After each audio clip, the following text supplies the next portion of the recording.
तो ये हमारी सबसे फर्स्ट क्लास है एसक्यूएल क्वेरी। अगर हम बात करें क्वेरी ऑप्टिमाइजेशन की, तो एसक्यूएल के अंदर हमें 5 तरह की क्वेरी देखने को मिलेगी, जिसमें सबसे पहली क्वेरी हमारी आती है डीक्यूएल। डीक्यूएल की फुल फॉर्म होती है data query language. Data query language के अंदर हम एक कीवर्ड यूज करते हैं, सेलेक्ट। सेलेक्ट की कमांड इसमें यूज होती है और ये सबसे ज्यादा यूज होने वाली क्वेरी है। सेकंड क्वेरी आती है डीएमएल। डीएमएल की फुल फॉर्म होती है डेटा मैनिपुलेशन लैंग्वेज, जिसके अंदर हम 3 कीवर्ड्स यूज करते हैं, इंसर्ट, अपडेट एंड डिलीट। ये हम किसी टेबल के डेटा के ऊपर अप्लाई करते हैं। किस टाइम पे हमें अप्लाई करना होता है?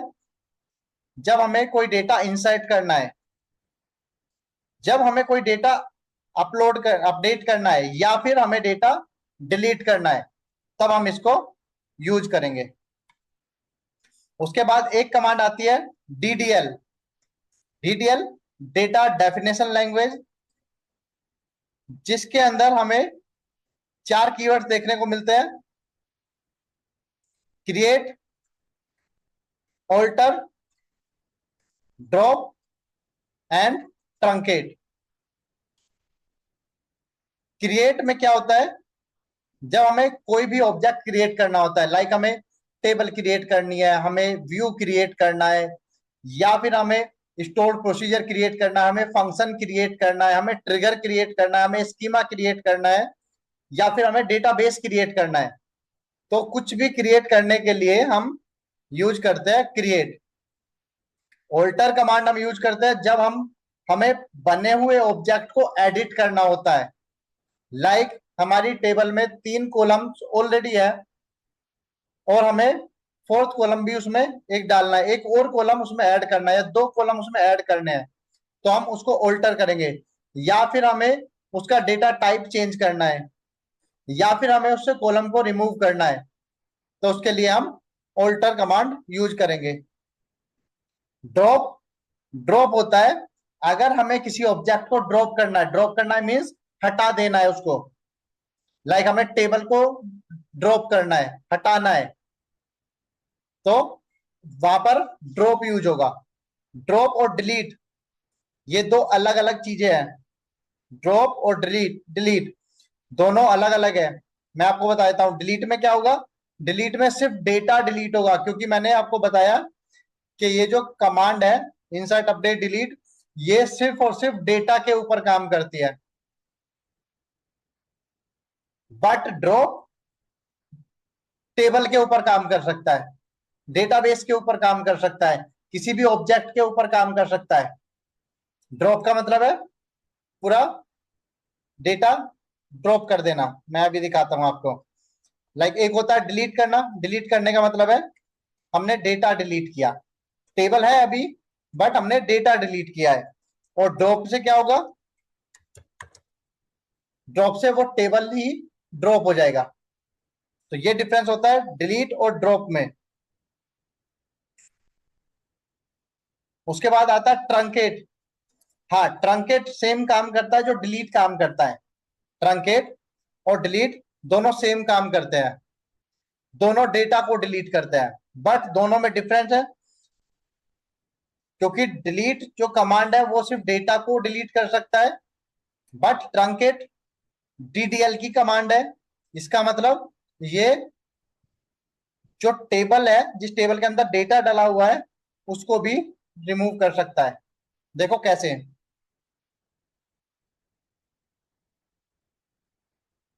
अगर हम इसको डिलीट करते हैं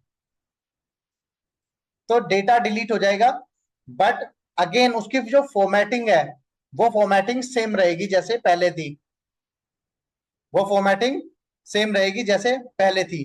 फॉर्मेटिंग डिलीट नहीं कर पाएगा, क्योंकि डिलीट सिर्फ डेटा के ऊपर काम कर सकता है। बट अगर हम इसको कंट्रोल जेड करते हैं और इसको ट्रंकेट करते हैं, तो ट्रंकेट का मतलब होगा data delete with all the history. History, log सब कुछ खत्म कर देगा उसका, बिल्कुल फ्रेश टेबल बना के देगा, बिल्कुल फ्रेश टेबल बना के देगा। तो ये फर्क है डिलीट और ट्रंकेट में। डिलीट क्या करेगा, डेटा डिलीट करेगा,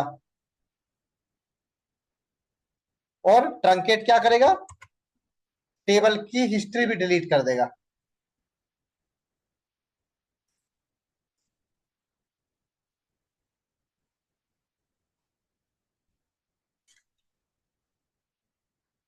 उसके बाद जो हमारी फोर्थ कमांड आती है वो आती है टीसीएल। टीसीएल की फुल फॉर्म है transaction control language. Transaction control language. इसके अंदर भी चार कीवर्ड्स हम यूज करते हैं, begin, commit, roll back and save transaction, जिसको हम सेव पॉइंट भी बोल देते हैं। तो ट्रांजैक्शन कंट्रोल लैंग्वेज हम कहां पे यूज करते हैं, जब हमें जब हमें कोई डीएमएल की या डीडीएल की कमांड चलानी होती है और हमें लगता है कि इस कमांड को चलाने के बाद हमें इसको वापस करना पड़ सकता है, लाइक कंट्रोल जेड, है ना।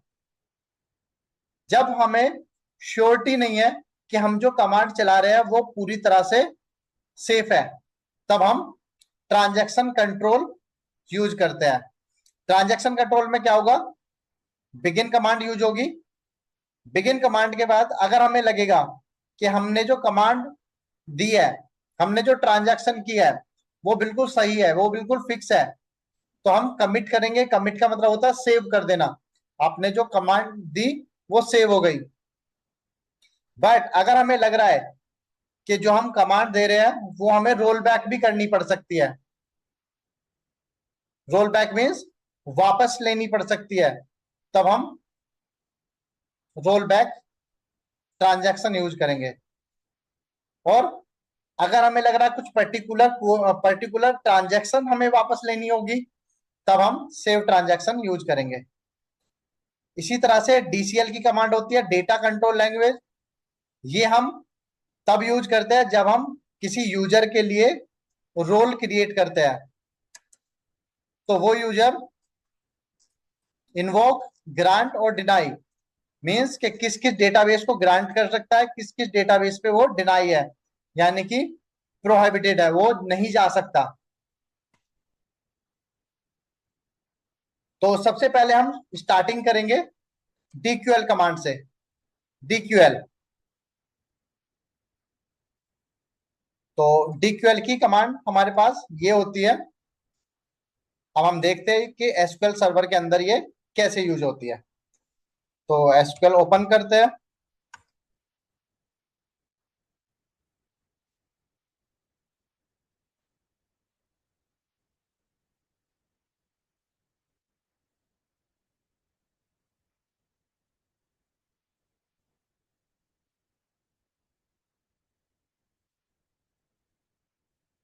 इसको यहां से कनेक्ट करेंगे। कनेक्ट करने के बाद यहां पर हमें एक ऑप्शन दिखेगा, न्यू क्वेरी।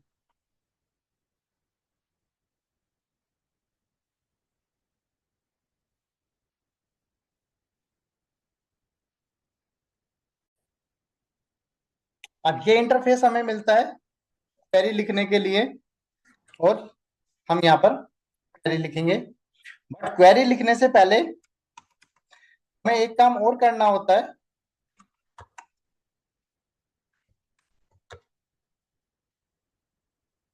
यूज कमांड हमें लिखनी होती है। यूज कमांड हम किसके लिए लिखते हैं, जिस डेटाबेस के ऊपर हम काम करने जा रहे हैं वो डेटाबेस सेलेक्ट है। जैसे आप देखोगे अभी यहाँ पर मास्टर डेटाबेस सेलेक्ट है। हम यहाँ से इसको विजार्ड बेस भी कर सकते हैं, यहाँ पर क्लिक करेंगे और जो भी डेटाबेस आपका है उस डेटाबेस को आप सेलेक्ट कराओगे। लाइक हमने सेलेक्ट किया एसक्यूएल इवनिंग, ये काम यहाँ पर भी हो जाता है। एसक्यूएल इवनिंग, जो भी क्वेरी रन करनी है उसको सेलेक्ट करेंगे एंड देन उसको एग्जीक्यूट कर देंगे।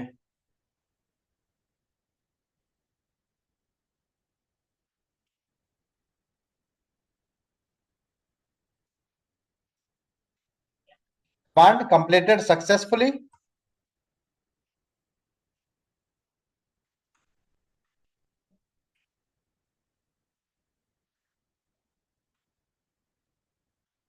सबसे पहले हम देखते हैं सेलेक्ट की कमांड।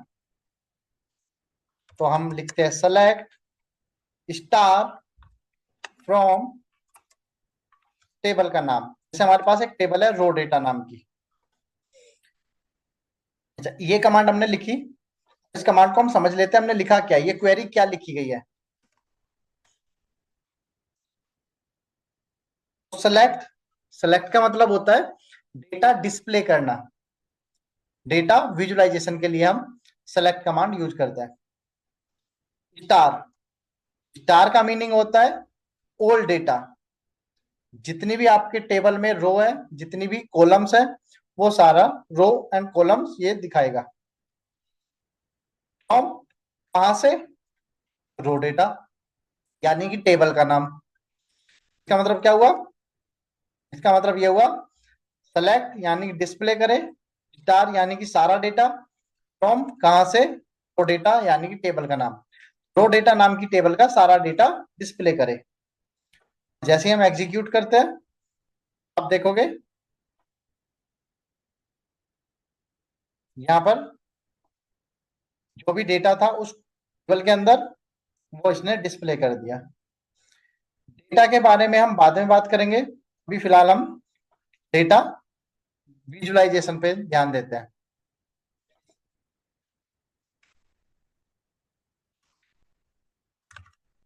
अगर हम यहाँ पर कोई और टेबल लिखते हैं,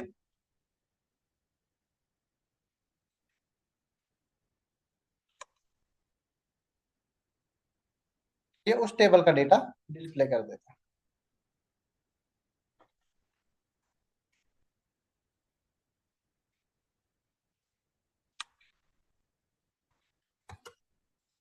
ये जो कमांड हम एसक्यूएल सर्वर में चला के देख रहे हैं, इन सबको हम एमएस एक्सेस में भी यूज करेंगे। सेम कमांड चलती है। और एमएस एक्सेस के अलावा हम ओरेकल, माई एसक्यूएल और पोस्टग्री एसक्यूएल, इन तीन पर भी इन कमांड्स को यूज करके देखेंगे। इवन हम पावर बीआई में भी इनको यूज करेंगे और एक्सेल में भी। जो क्वेरी में लिख रहा हूँ ये एक्सेल में भी यूज होती है, इनको हम पावर बीआई में भी यूज कर सकते हैं। तो अभी हम देखेंगे आगे चल के। पहले हम सिर्फ पावर बीआई पे, इस पे सॉरी एसक्यूएल पे कमांड बना लेते हैं पावर इनकी क्वेरीज की। तो अब बोला स्पेसिफिक फील्ड, जैसे हमने ये क्वेरी रन की, उसने सारे फील्ड्स यानी कि सारी कॉलम्स दिखा दी। अगर हमें कोई स्पेसिफिक फील्ड देखना होगा तो हम इस तरह से लिखेंगे सेलेक्ट उस फील्ड का नाम, लाइक हमें चाहिए एजेंट ब्रांच कस्टमर और अमाउंट फ्रॉम रो डेटा। अब हमने यहाँ पर 1 2 3 एंड 4 चार कॉलम का रेफरेंस दिया है। 1 2 3 4 जो हमने कॉलम यहाँ पर लिखी है वही यहाँ पर दिखेगा।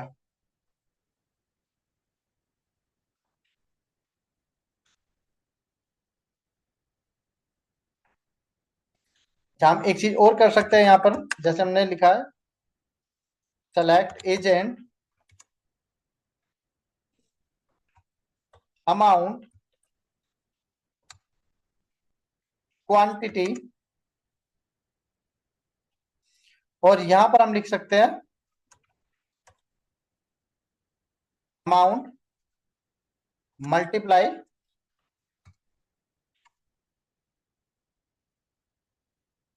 Amount divide quantity as price from table का नाम। तो जब हम इस टेबल का डेटा देखेंगे हमें दिखेगा एजेंट, अकाउंट टाइप, यहाँ पर एक ऑप्शन आता है हमारे पास अमाउंट और एक आता है क्वांटिटी। अमाउंट, कितने अमाउंट का वो सेल हुआ है और कितनी क्वांटिटी सेल हुई है, कितने अमाउंट का सेल हुआ है और कितनी क्वांटिटी सेल हुई है। हमने यहाँ पर एक वर्चुअल कॉलम बना दी है, जिसमें हमने अमाउंट को यानी कि ये 5000 को डिवाइड किया है 21 यानी कि क्वांटिटी से। एज करके हमने उसको हेडर दिया है, जो नई कॉलम जनरेट किया है उसको हेडर दिया है। एग्जीक्यूट, तो एजेंट यहां से आ गया, अमाउंट यहां से आ गया, क्वांटिटी यहां से आ गया। तो अमाउंट को क्वांटिटी से डिवाइड करके एज प्राइस, प्राइस यहां पर दे दिया उसने, नीचे तक है उसने। इसको हम बोलते हैं वर्चुअल कॉलम।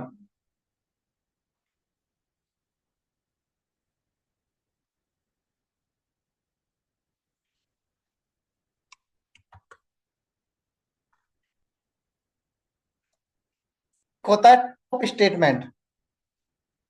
तो टॉप स्टेटमेंट में क्या आता है, सेलेक्ट टॉप 10 और स्टार फ्रॉम रो डेटा।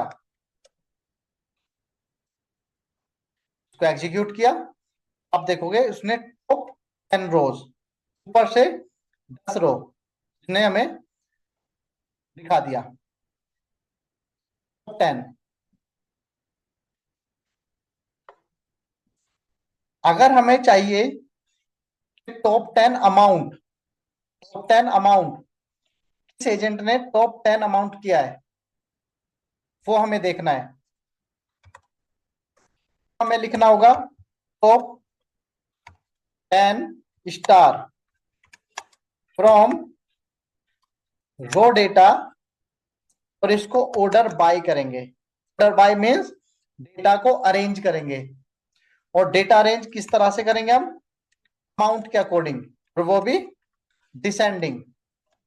पहले मैं एक बार आप लोगों को दिखा देता हूं कि ऑर्डर बाय क्या काम करता है। हमने लिखा टॉप 10 स्टार, टॉप हटा देते हैं अभी, select star from raw data और ऑर्डर बाय अमाउंट। इससे क्या करेगा, जो सबसे छोटी अमाउंट है उसको ऊपर लेके आएगा, और जो सबसे बड़ी अमाउंट है उसको नीचे लेके आएगा। क्यों, क्योंकि ये क्या कर रहा है, बाय डिफॉल्ट असेंडिंग ऑर्डर में लगाता है।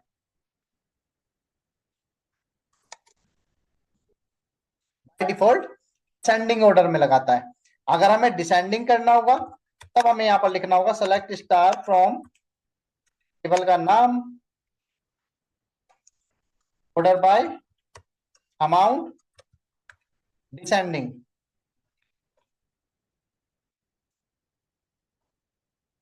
डिसेंडिंग करने पे क्या देगा ये, बड़ी अमाउंट यानी कि जो हाईएस्ट अमाउंट है वो ऊपर और जो लोएस्ट अमाउंट है वो नीचे।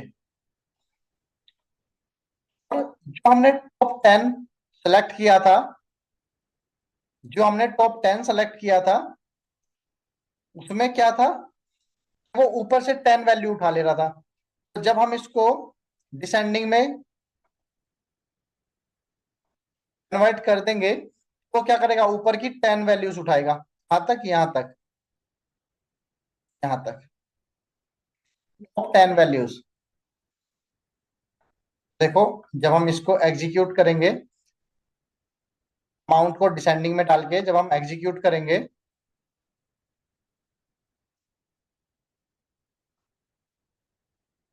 आप देखोगे कि टॉप 10 वैल्यूज आ गई। Top 10 sales. अगर हमें टॉप 10 क्वांटिटी देखनी होती तो हम क्या करते, top 10 from raw data order by quantity, और वो जाती डिसेंडिंग में।